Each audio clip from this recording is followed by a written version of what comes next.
everyone, and welcome to Dropped Inputs, the only show that thinks that terrible opinions deserve a voice. We are your hosts, Austin Ashcraft, Kameron Bus, and Easton White.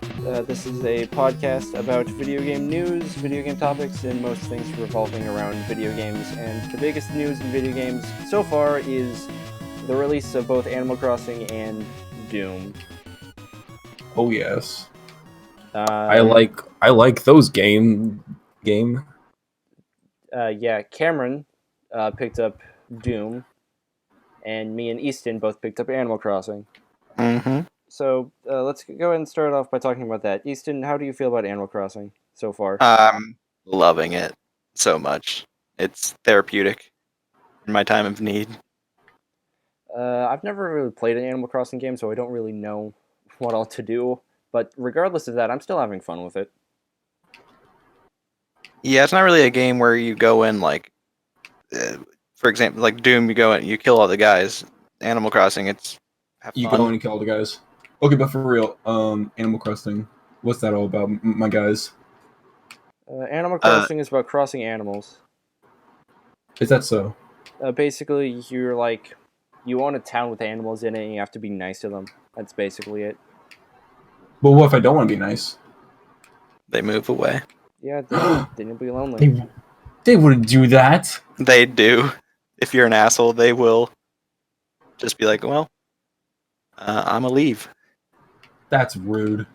It's basically once a day you go around, get rid of the weeds,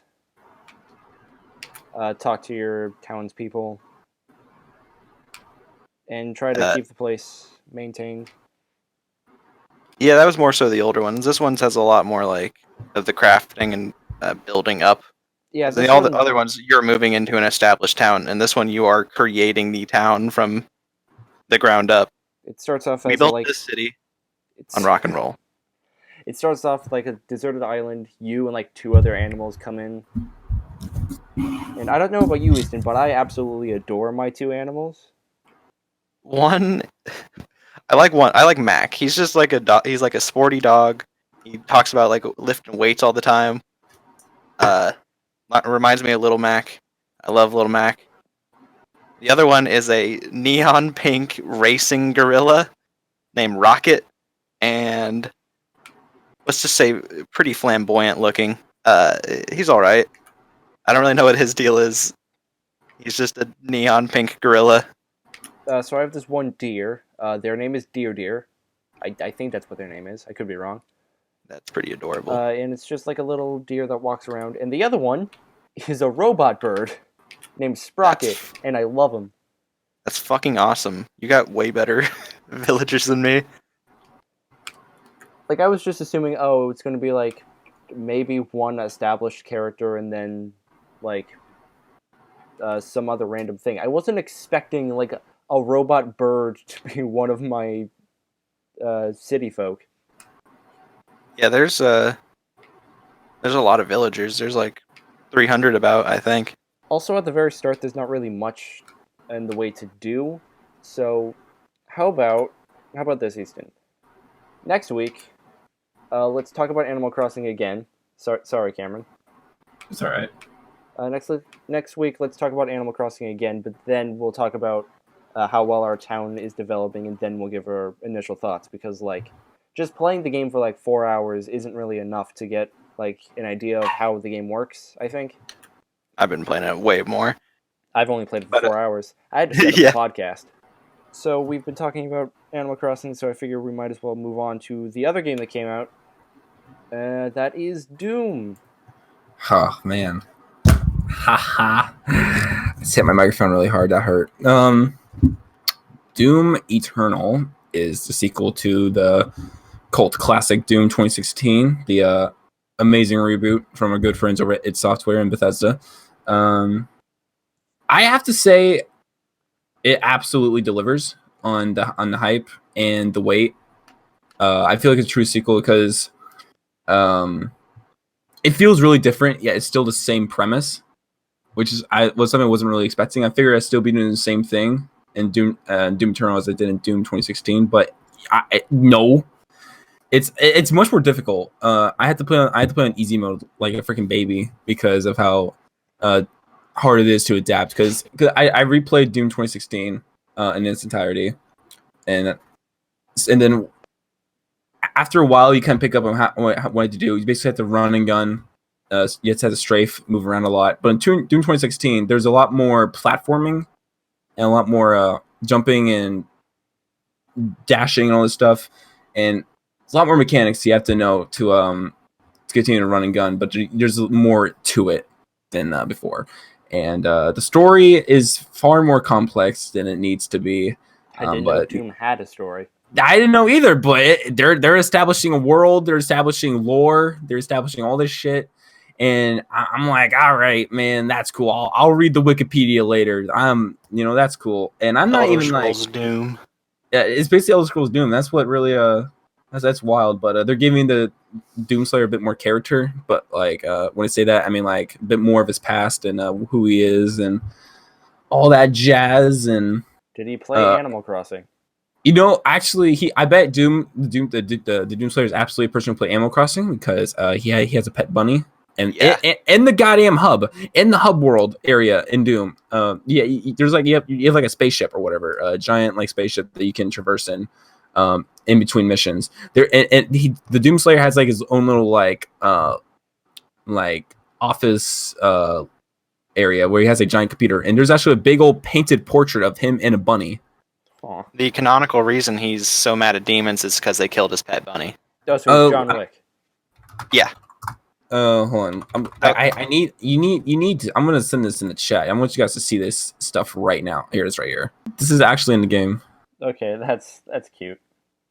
This is real, and so I was in love. There's so many like that office area is a complete like post of an area. Like, there's so many memes and Easter eggs. It's so bizarre, but yeah, it feels right. Like Doom guy has a skateboard, empty pizza boxes. Books and magazine, comic books on how to kill demons. Is he a fucking Ninja Turtle? Like, I think so. But overall, like I'm not even at like the juicy part of the game yet. But like so far, I'm absolutely in love.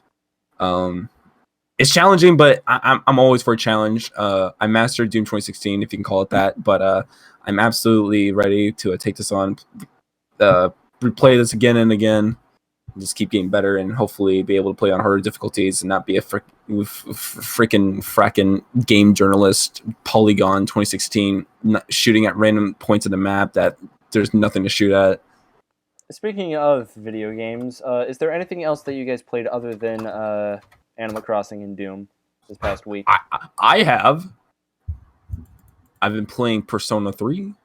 I've also been playing Persona 3, and I finished up Yakuza 0, and I'm into Kiwami. Nice. I also want to quickly say for everyone listening, all two of you, and not you two, my mom and Easton's mom. What about my dad? Brave of you to assume my mom would listen. I just want to clarify, I'm making those two play through Persona 3. You're not really making me to. I'm just kind of I'm not doing it on my own accord. I kind of suggested that they play Persona 3, so eventually there will be a Persona 3 specific podcast while I ask them about their ideas and how they're enjoying it. But for right now, what do you think of it so far? I would say it's different than Persona 5. It's a little bit different. It's very. It's the granddaddy of Persona. Yes, Persona 3 is the first Persona game. I don't know if you guys knew about this, but no, Persona Persona is the first Persona game. This is where the entire series started. This is where this is where everything originated. Persona 2 turned rumors into a gameplay mechanic, and I was just like, "Excuse me, what?" It's fair to say Persona 3 started the modern Persona game because it established social links and all that stuff, and that's what people imagine when they think of Persona, I think. Yeah. Like, absolutely. But I gotta say, it was a little. It's a little confusing, the story. This tiny bit, but I'm sure it'll get more and more clear as the game goes on. I'm only on April 27th within the games. That's not even the first month gone by, so I'm sure there'll be more to come. But I guess I'm just like where's Morgana? Where's my little boy at? You're just a Persona 5 norm, like who doesn't know anything. Yeah, but don't worry, you'll get your little animal companion. Well, everyone knows that Persona 5 fans haven't played Persona 5. Yeah. And everyone who tells you Persona 3 has bad gameplay hasn't played Persona 3. But it's all right. My transition's been, I think, a lot easier. I've been using this Mac Social Link guide, not really to follow by heart, just to know like what the fuck's available each day. Yeah. Because that's a lot of my issue. Is like on my TV, I'm like, is that a generic NPC or a party member that I'm talking to in this skull? So yeah, I've been using that to like cover as many social links as I can, because that's really all I care about. I remember being very confused at first because I didn't really know what all to do, because I also went from Persona 5 to Persona 3, and I got very lost very quickly, but I eventually came around to be like, okay, here's social link stats, here's where they are. For some reason, you can't do a social link with any of your male party members, and you won't have access to the female party members until like July. Yeah, I was gonna ask about that. Like, why aren't any of the party members social? Like, there's the story based one with C's or whatever. Yeah. C. And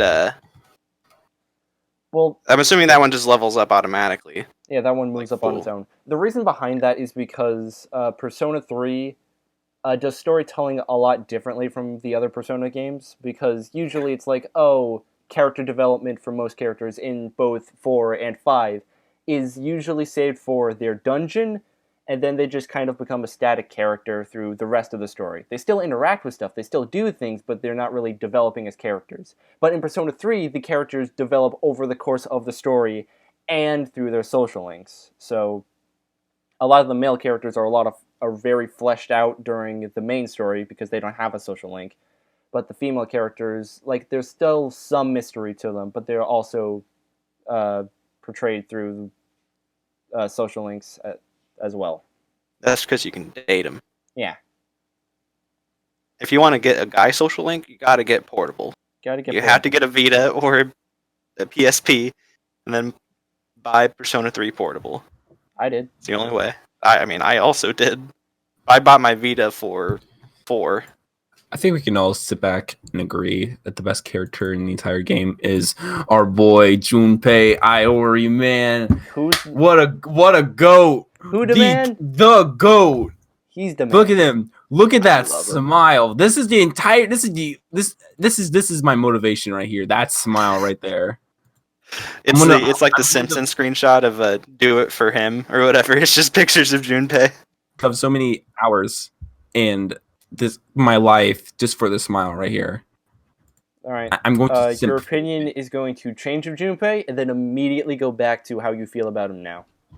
Oh boy. One thing I will say about Persona 3 is I think it actually nails the feel of being a student a lot more, since all the social links are like clubs and other students you interact with, where in 5 you're like, oh, I'm talking to an exiled political candidate. Hey guys, look! I'm gonna talk to the mysterious lady in the clinic.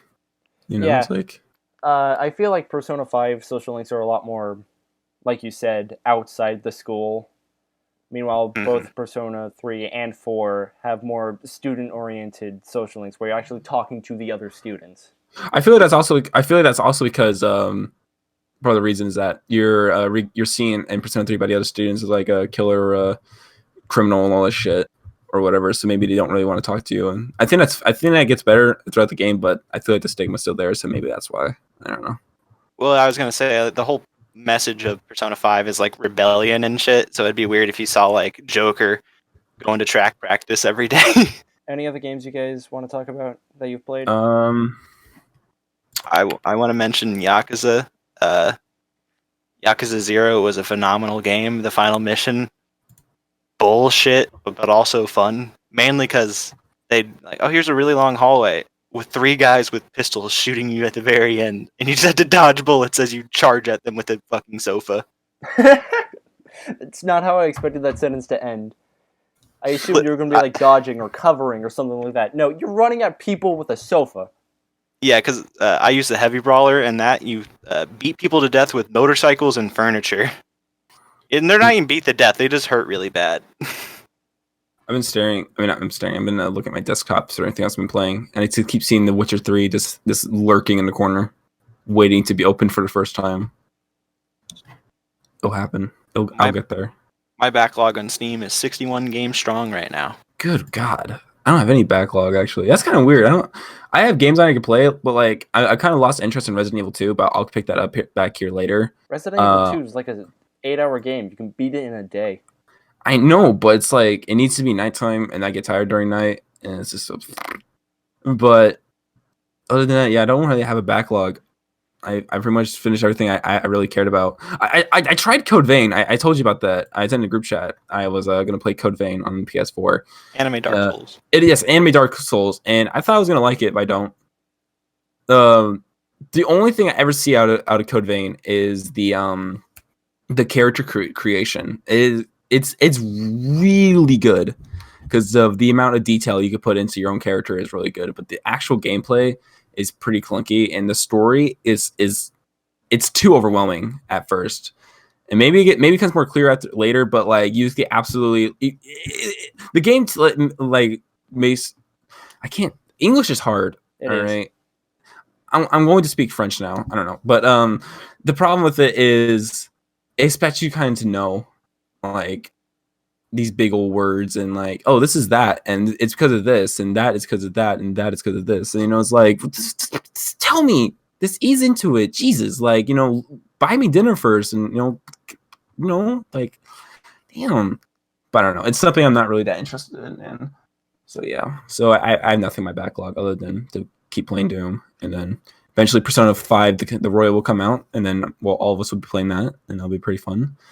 And then Final Fantasy VII Remake will be coming out too, so and that'll be that. Let's go ahead and move onwards to some of the news topics. And I know there's a lot happening in the news, but let's try to, I know the world's on fire, but let's try to focus on the positives. By positives, I mean the console wars.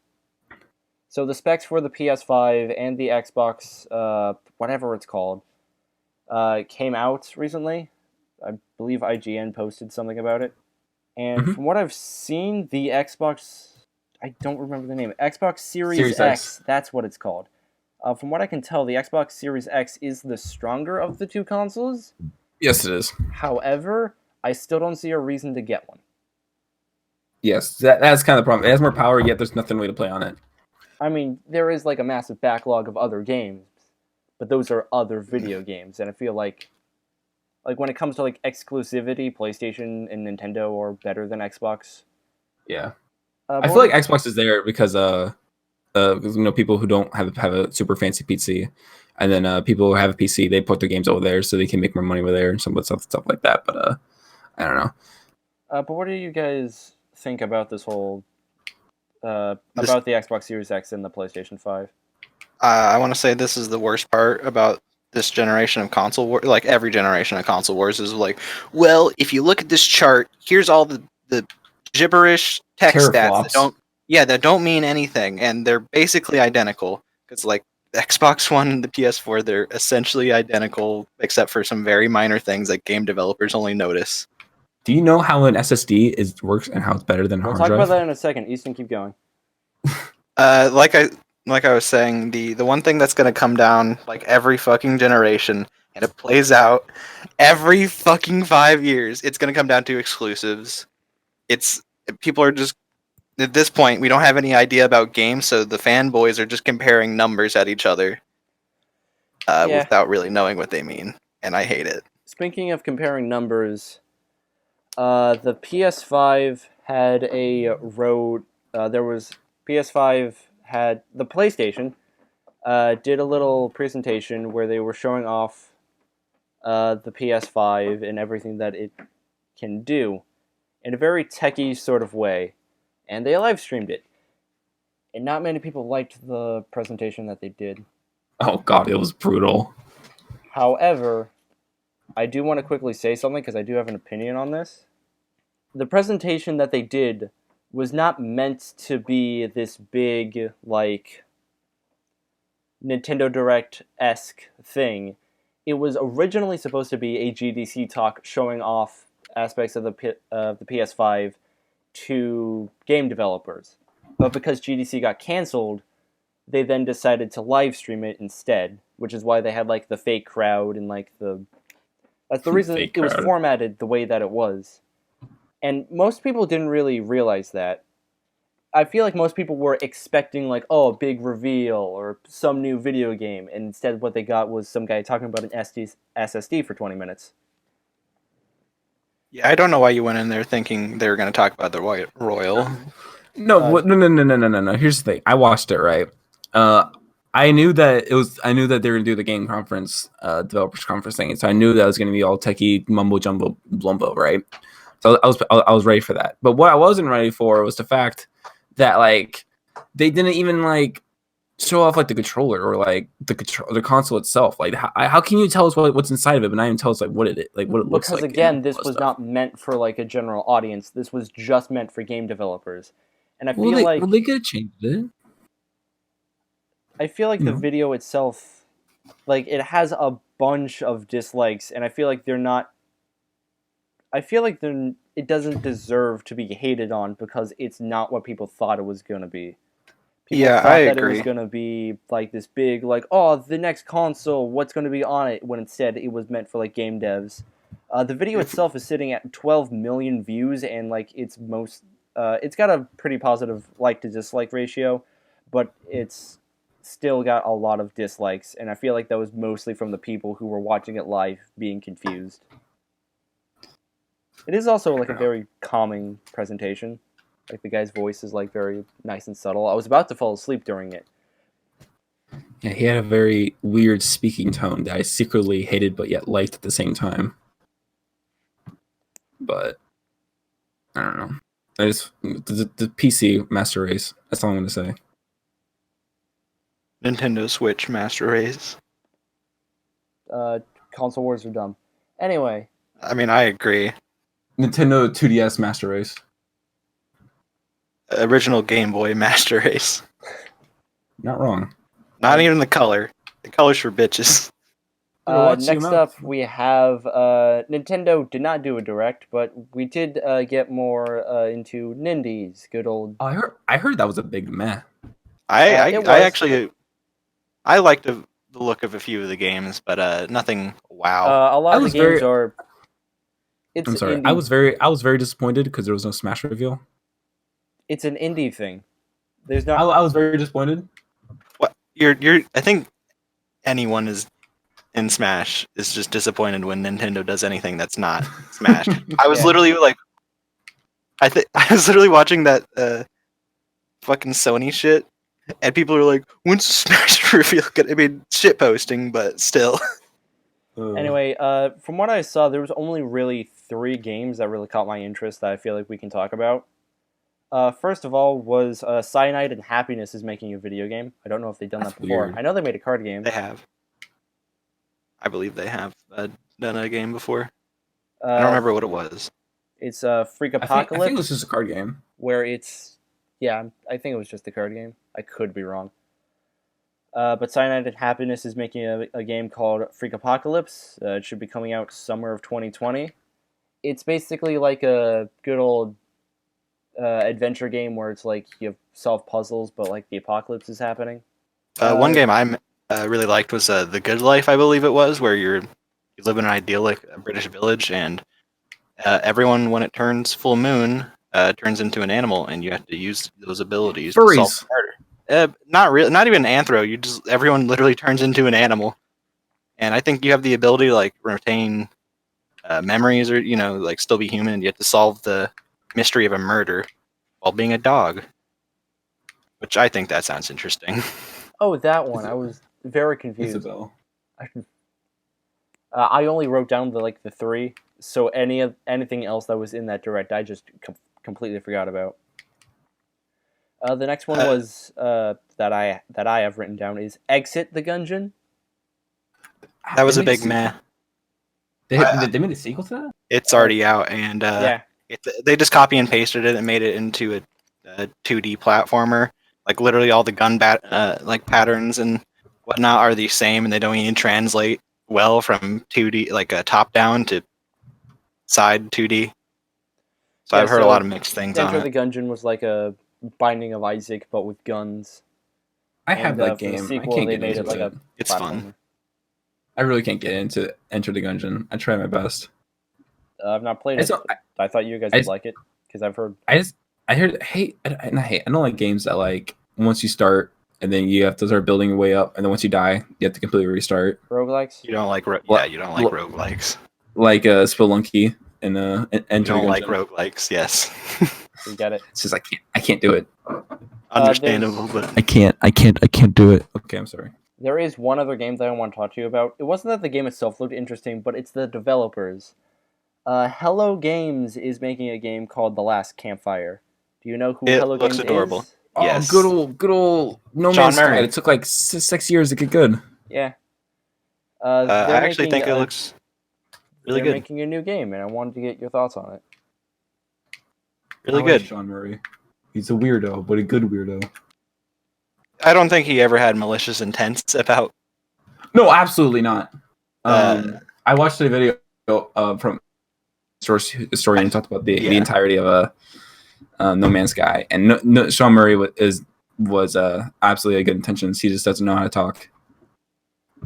The Last Campfire I'm excited for because all the other games before they've done were smaller indie games, and this looks back in their league. Making a cute platformer. The trailer got some emotions digging up in my heart. I don't know why, it just did. But yeah, other game wise, I really was interested in The Good Life.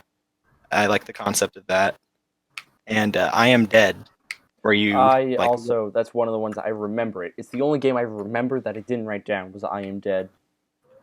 that one just looks really interesting because you have to stop at like an apocalyptic event as a ghost, just like putting clues together from around the island. A lot of island games I've noticed in this showcase. Yeah.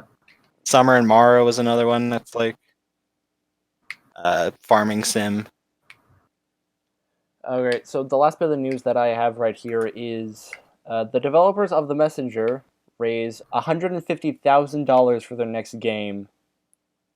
And Easton's excited for this, I know that.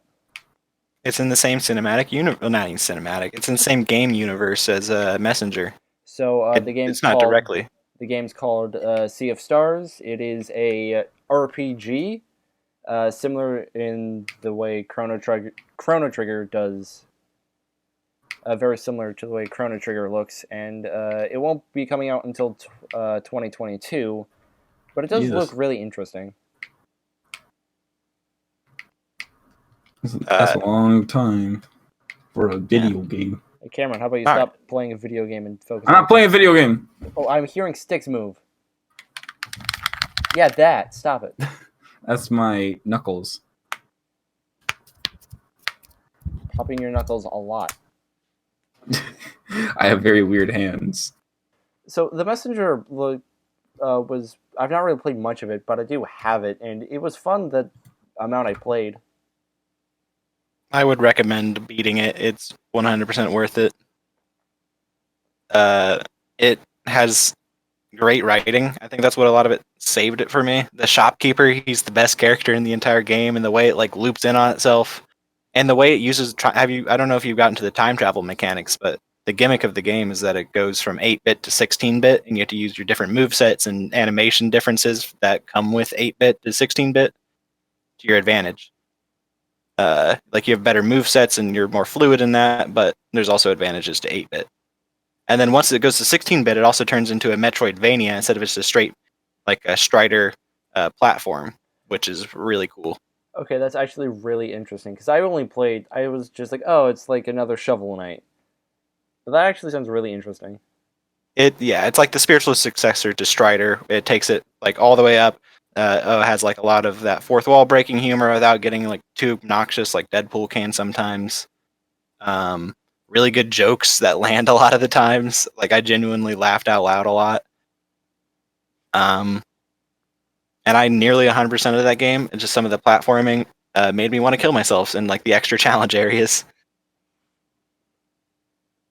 So that's the only reason I didn't 100% it. We will be taking a quick break from dropped inputs. We'll be right back in just a quick second. I'm gonna go get a drink. Oh boy. I'm also gonna go get some water. I'm going to just stand up because everyone else is going away.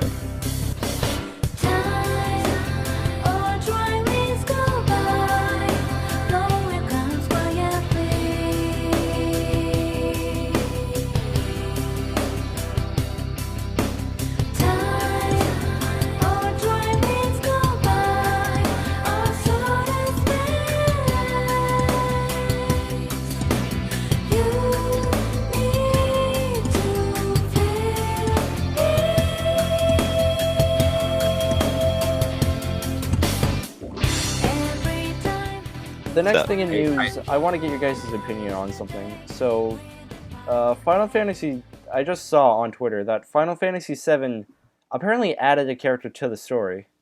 Yes. I don't really know much about that, and I also want to get your guys' opinion on adding characters to already existing stories. Persona 5 does that. Each Persona game does that.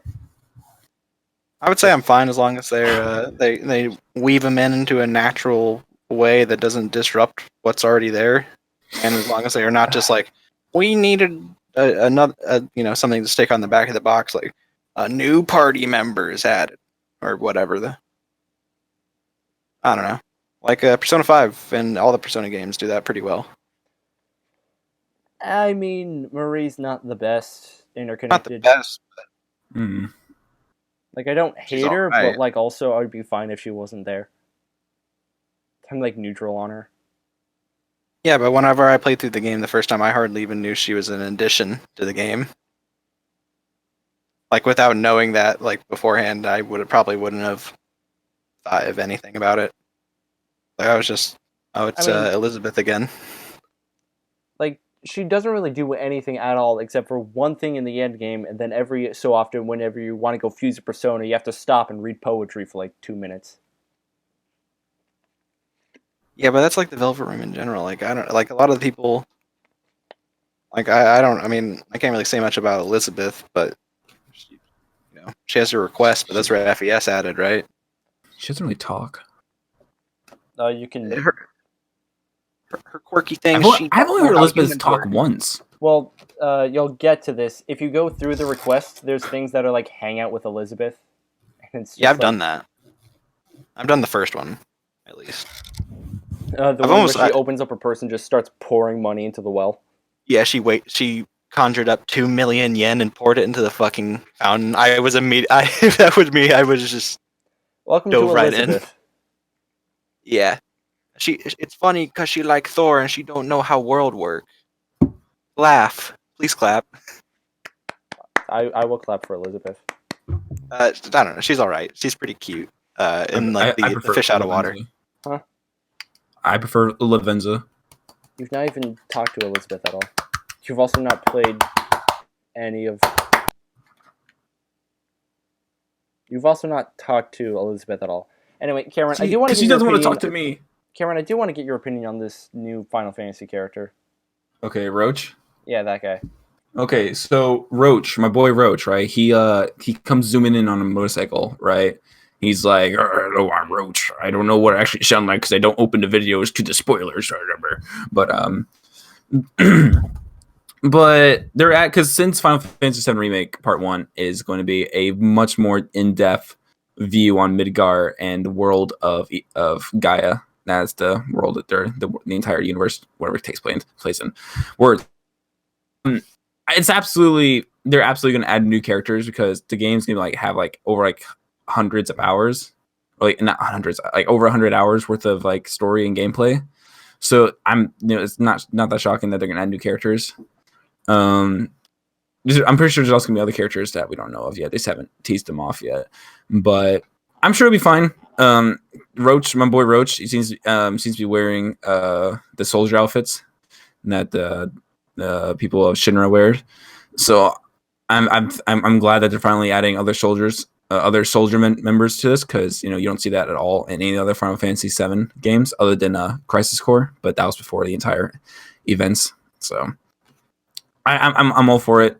I'm interested to see what he's going to be like. If he's going to be a nice, friendly friend at the end, or just going to be a big old meanie throughout the game that you have to deal with every now and then. I'm not sure. So April 10th, we'll find out. April 10th. So far away. Kind of adjacent to that topic, how many parts are the remake going to be released in? Do we know? No one knows. If I'm going to assume, I don't want to say 3 because that's 3 payments of $60. Yeah, that's an oof. as a big oof right there, but maybe 2. I'm not sure. But part 1's just Midgar, right? Because part 1's just Midgar. Because the original Final Fantasy VII, there was 3 discs. The first disc was entirely Midgar, I believe, and then episode 2 was like, or disc 2 was like, this big old chunk of story and all this stuff, and then at disc 3 starts after a certain event, and then it takes up all the way to the end of the game. I think also another reason they had a disc 3 was because of animations and all stuff for the final battle with Sephiroth, because of how huge that was back in the day. So probably a 2-parter. So most likely a 2-parter. I'm not entirely sure. I would hope for a 2-parter because I don't want to have to pay $60 3 times. Yeah. But damn it, Square Enix knows I'll do it anyways. Those goddamn bastards. I'll do it. 120 seems more reasonable than 180. Yes, but whatever. We're not gonna get part 2 until like 2025 anyway. So who knows? To go to rest in peace. Do you guys have other conversation topics? I don't know. Animal Crossing tips with Easton. I got a orange hat, and I also got stung by so many fucking wasps. Let's talk about GTA. I should probably say a thing coming back. If we are going GTA 6 wish list would be cool. That would be a really good. I don't want Persona 6. It should be. I want Persona 5. No, not Persona 6. It should be getting close to that time where GTA 6 should be becoming more of a reality. I mean, it came out in 2013? Well, yeah. Well, I'm sure you guys have seen that picture of like Rockstar development cycles over the year and how they used to actually make games every couple of years until GTA 5 came out. Yeah. But that's because they keep doing shit for GTA Online. You know what's the most fucked up thing I'm still mad about? What? Is that they were gonna make more single player DLC, like in the vein of GTA 4's Ballad of Gay Tony and The Lost and the Damned, where you just play as like a new set of 3 characters. Yeah. But they didn't fucking do that because online became such a money hog that they just put all their time and effort into that instead, and it still pisses me off to this day. I barely played online. I hate online. I used to play it quite a bit back in the 360 days, but I barely touched it on Xbox One, and then I bought it on PS4 here like a couple months ago. I never even opened it. I've literally never rebought GTA 5. I still have it only for my Xbox 360. I had to buy GTA 5 because my mom was like cleaning around, and then she like picked up the Xbox while the disc was in there and running. So like we heard like a big scratch, and then we opened up the thing, like the disc had was scratched beyond repair, so we had to buy a new copy. I'm so sorry. I only had GTA 5 because my friend told me it's Xbox at first. That's also the same reason I got it. And then I rebought it later. Online, and it was fun with friends, but like after a while, it was like we did everything. Now what? You had to grind for 150 hours and more to get anything good. And now it's all this overpowered wasteland with hackers, that too, and shit, yeah, and spending money. These sound like great conversation topics for the show. I'm still recording, so we might as well just keep that in. I'm also still been recording. Yeah. I never stopped.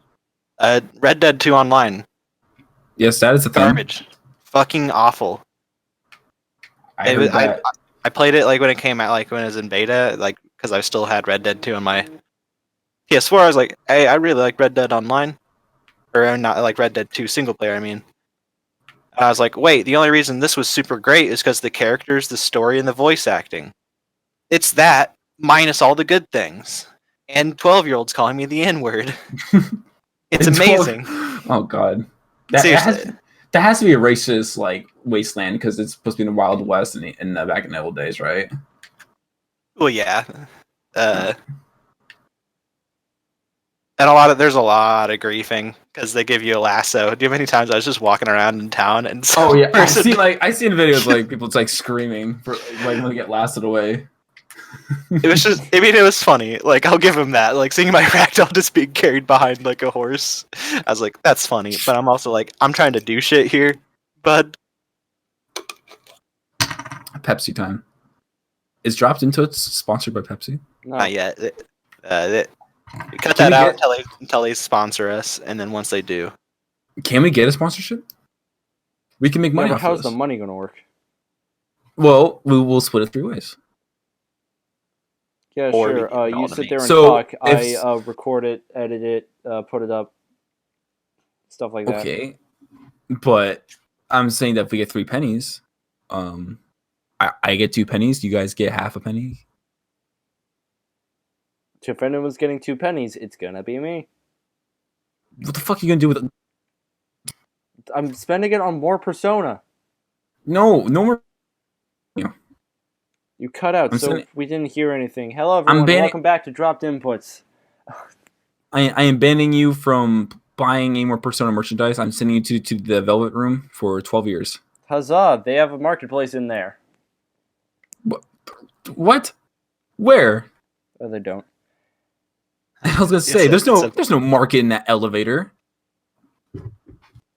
Why is it an elevator? You're Reason. sending to heaven. Do they explain it? No. I- It's symbolism. Oh. Yeah, it's all similar. I don't know why the limo. Why is it a limo? I was just thinking about. Why is it a limo? I Because get you're the going prison, through but the why fog. is it a limo? Because you're going through the fog. You're going through the mystery of who you really are. What? Exactly. And Man, 5, you know what? you're a naughty boy. Goes to jail. Yeah, that one makes So sense. you know the school name in Persona 5, right? Yes. I No, Sujin. It's like something You about want to know like what prison. or something Shujin like that. translates to? Prison, Jail. Yeah. jail, prison. something like Man, imagine What's going the- to jail school. that. What's this? Wait, that's just Danganronpa. Holy fuck, that's just Danganronpa. That is literally Danganronpa. But was Persona 3 Gretchen? Gekuten or something. Gretchen. Gekuten. It's a Geico High. Yeah, Geico High. I was originally going to call my Animal Crossing Island Gekukin, but I was like, I don't want to do that. So instead I just called it Theo. My island's name is Theo. Name mine Ashford. I named mine Shut the Paper. fuck up, Boomer. Paper. Because trees run. Get a load of this guy, huh? How dare you? Okay, you know what is a good conversation topic? What? Nostalgia. I don't really have any. I have plenty of nostalgia. You know, it's recently here, I rearranged my desk a little bit to make room for my Xbox One and my Wii, so that they're not connected to my big TV over there. They're connected to my monitor that's right in front of me. So I don't have to, because like I don't have a chair in here anymore other than my office chair right here, but like my big old tower PC is covering my big old TV, so I had to move around to see it. And so what I did is I just put my Xbox One and my Wii, or 2 consoles I don't play as much anymore, into my monitor. So if I wanted to play it, I could. Just I don't have to move anywhere. My PS4 and my Switch are hooked up to the big old TV. I plugged in the Wii, and I was very curious on like I just want to touch it again, like because like I want the memories to start flooding back, because it was a very nice warm day, and that was a perfect time for nostalgia. So like I put in Brawl, Super Smash Bros. Brawl, and Brawl was like my first Wii game because I got mine from my uncle, and he's like, "Here's these games," and it was fucking. I think he just had Brawl and like some really crappy hunting game because we were from Oklahoma, and he had like the Nintendo like plastic gun, you know. I don't know. And those are my first 2 games. I love Brawl. Like I'm not saying it's good competitive wise, but like, it's abysmal competitive wise. Project M, all the way. but like single player wise, I had a fucking blast with that, and like just playing with my buddies, like not who don't give a fuck about playing well. We were just playing because you could play as Sonic and Mario and Linky Boy. I had a blast with that game, and also Subspace Emissary destroyed 7-year-old me. I never was able to beat that. It was very difficult for me because I was a dumb, mentally disabled child who couldn't figure out the Great Maze. I was really bad at fighting games, and I still am. I was very decent at it. I could not do level 9 CPUs for the life of me. You guys want to know the first moment I felt betrayal from a game developer? When? Or just a game. So I was really into Dragon Ball and Dragon Ball Z as a kid, and I was at GameStop with my mom, and I was just looking through, and I found this Wii game, and it was for the original Dragon Ball series, and all the other Dragon Ball games were Dragon Ball Z. I was like, oh my god, this is awesome! I love the original Dragon Ball series. I'll play this. And I was like, Mom, please, can this be my game for like the next while or whatever? She was like, yeah, sure, honey. And it was like the bargain bin too. Yeah. So like, it's pretty cheap too. But this is like my game for like the next fucking while. And it was garbage. It was complete garbage. And like 9-year-old me could tell. I was just like, I played it and I was like, why am I not having fun? That's me. Like I literally just remember that realization of like, this isn't fun. Yeah, I feel that for some games too. M&M Racing was that one. Did you just say M&M Racing? M&M Racing is shovelware trash, and I have it. You just destroyed my childhood. Get the fuck out. No, I'm kidding. I'm shit posting. I was gonna say, but yeah. Brawl is not good now, like compared to my experience with Melee and Smash Ultimate. I can't. It's so slow. It's so slow. That's how I feel about most games. I don't really get nostalgic and be like, oh, I want to play this game again. It's mostly just like playing new things, or I see the cracks in like the stuff that I used to enjoy. Like I used to play like Pokemon all day long, but now I'm just like, this isn't fun. Pokemon's not fun anymore. Like I've not played the newest one, so I don't know if like they've improved it at all. I don't think they would have. It's the same Nintendo. Thing. When do they change? Like Pokemon, like the Pokemon universe itself can be fun. Like mystery dungeon games can be cool, but like the DX ones that came out, they aren't as polished pretty well apparently. But like Pokemon. God, no, there's good Pokemon side games that never got more appreciation. Like Pokemon Ranger games. Have you ever played those? Yeah. Like the Guardian Light one, what it's called? Like you had to like do like spin moves or whatever, something like that. I need to play that game so badly. But the one Pokemon game that I absolutely see no one ever talk about anymore is Pokemon Conquest. Please tell me, have you two played that? That's like the Final Fantasy Tactics as Pokemon thing. Yes! People slept on that game! It's so good.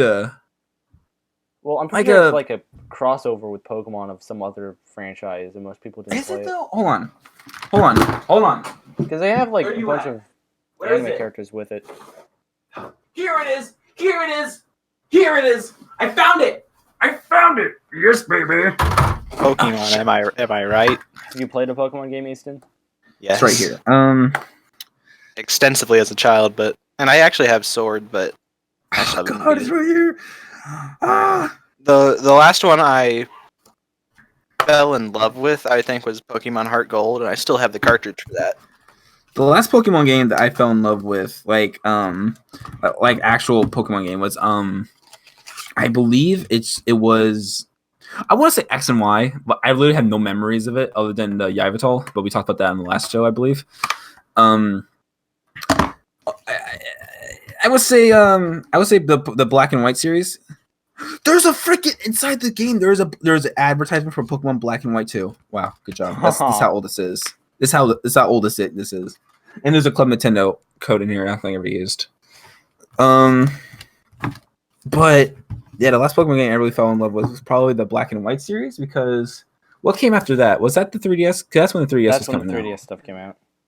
So I think Black and White was literally that. I remember I bought it and I was like, I just don't want to play this. Black and White is the Black and White. I've not played Black and White 2, but I played Black and White, and that was like arguably one of the best stories Pokemon's ever told. Yes, because also it had some of the best Pokemon in the series as well. All right, hang Well, on. dumb, stupid me didn't read in Pokemon. All right, everything so stop. Easton, how do I expand my inventory? I'm getting fed up. you go to that ATM thing, right? In the tent. But which one is it? Like, I see the one for like the ring, and I saw one for like organizing my inventory, and I'm Yeah, upset that's it. If you want to learn more, you can click on them, I believe. No, it's just like, do you want it? No, click X over them. Oh. Details. It'll tell you what they do. Oh, But yeah, yeah, it says that. I'm dumb. Yeah, the pocket organization gives you an extra row of an inventory. Yeah. And yeah, no, it seems to be a Black and White too, and then it goes right to X and Y. Yeah, it goes straight into X and Y. never touched those games. But yeah, Black and White 2 was I'd say the peak of the series, and after that it's just downhill. I would not say X and Y was the peak. No, Black and White 2 was the peak. no. That Black I could and arguably X and agree Y. with. I've not played Black and White, but I know X and Y is when it's like, okay, this is not getting fun anymore. Because like it's now 3D, it's on the 3DS, and it's like That's not really an issue. The issue. It's not the issue at all. I feel it just kind of has the charms kind of gone with like the sprites and everything, and the music's not so good anymore. Oh, the music's still amazing. I will stand by that series peaked at the remake of Gold and Silver. I love those fucking games. They introduced so many quality of life things. Toggle sprint, best fucking feature ever added to Pokemon ever. How about you just make the walk speed good, like it is in Black and White? It's not really a big issue. But maybe you don't want to move at 10,000 miles an hour at one point when you're trying to go through. My Pokemon one-tile Conquest door. game is missing. It's not in the case. Oh no! Yeah, sorry, I'm not laughing at you. I caught a butterfly, and then Sprocket was just like, "Hey, you did it." He like applauded my work. Pokemon Conquest is a game that needs more appreciation. I'm definitely gonna replay it here soon. I have a DS emulator on my computer, so I'll just play through that if I can't find You it. emulate video games? I own the game, so it's legal that way. That's the rule, right? That kind of. I'm emulating games. I they literally heard won't that. give me. I just heard the guidelines like you should only emulate games that you already own or bought once. So, but you know, one of the games I emulate are games that like you have no chance of getting your hands on. I emulated a fan translation of Investigations 2 in Ace Attorney. I mean, that's like. Yeah, like I literally have no way of playing it other than that. So, I seriously would have bought it if they put it up anywhere. But no, I will buy Persona 3 if they gave me the option. There is an option. I don't want to buy. I have a PS3. Imagine owning buy a PS2. PS2. I got one. I don't want to buy a PS2 and then a copy of Persona 3. Like I bought a PS2 for like $25. Yeah, you had to go to like a motel where like drug dealers live, but that's besides. Yeah, you had to go to a very sketchy location, and you didn't even know if it was going to work. And it does, because Easton's using it. You took the risk. I have very bad luck when it comes to stuff like this. Done. About that, I put a bunch of peanut butter in it, and it don't turn on anymore. Yeah, I will take. I heard this life hack that it speed up the CPU. I will take your PS2, and I'll buy Persona 4. How about that? Buy Persona 4. Because I'm already well into Persona 3, and I don't want to restart. I think that's enough for this episode of Dropped Inputs. Okay. Good old, hey, I don't know what to say here. I can't do the whole regular spiel. Oof. Yeah, this has been the first episode of Dropped Inputs. Oh boy!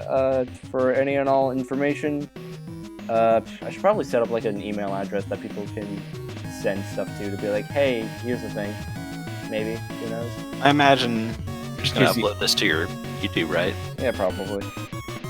Yeah, if you have any questions, make sure you harass it in the comments. Make sure you plug my Twitter, my YouTube, my Twitch, my Gmail, my Facebook, my MySpace, my Nintendo account, How about my you Xbox actually gamer plug tag, stuff my Discord. while I'm catching butterflies. it's kind of difficult.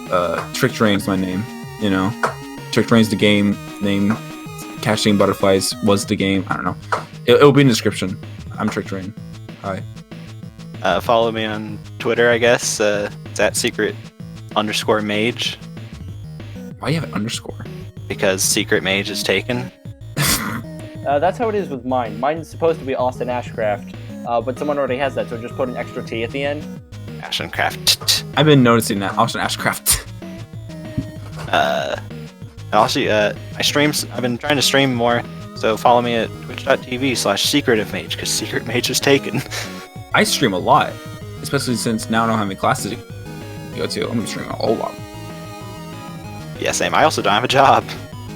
Big oof. I have a job. I have to work in retail.